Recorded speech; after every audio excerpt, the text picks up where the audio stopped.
Halo, saya Feby Haliansa Putri dengan NIM 06101282429051. Di sini saya akan menjelaskan materi ke-6 tentang pengendalian keasaman pH larutan buffer. Sistem larutan buffer adalah larutan asam lemah atau basa lemah bersama-sama dengan garamnya. Adapun asam lemah atau basa lemah adalah asam atau basa yang hanya mengion sedikit, seperti asam asetat, HCN, asam karbonat, asam fosfat, asam organik, dan basa organik.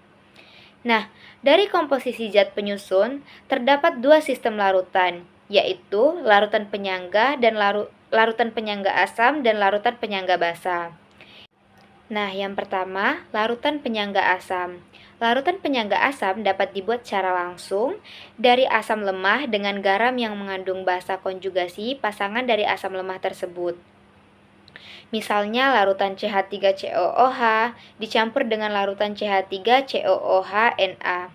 Larutan penyangga tersebut mengandung CH3COOH yang disebut dengan asam lemah dan CH3COO yang disebut dengan basa konjugasi. Kemudian yang kedua ada larutan penyangga basa. Larutan penyangga basa dibuat secara langsung dengan mencampurkan basa lemah dengan garam yang mengandung asam konjugasi dari basa tersebut. Misalnya seperti larutan NH4OH dengan larutan NH4Cl. Larutan penyangga tersebut mengandung NH4OH yaitu basa lemah dan NH4+ disebut dengan asam konjugasi. Larutan penyangga yang bersifat asam adalah sesuatu yang memiliki pH kurang dari 7. Sedangkan larutan penyangga yang bersifat basa memiliki pH di atas 7.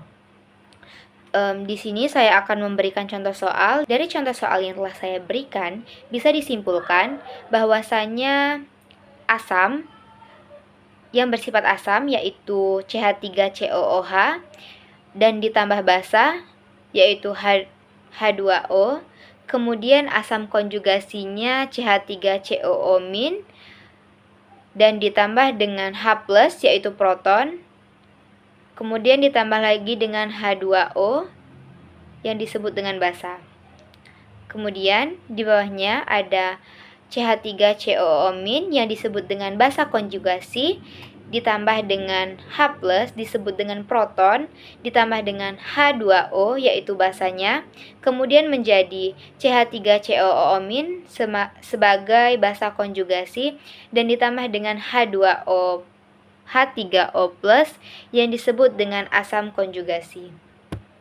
Baiklah, cukup sekian materi yang bisa saya sampaikan. Terima kasih.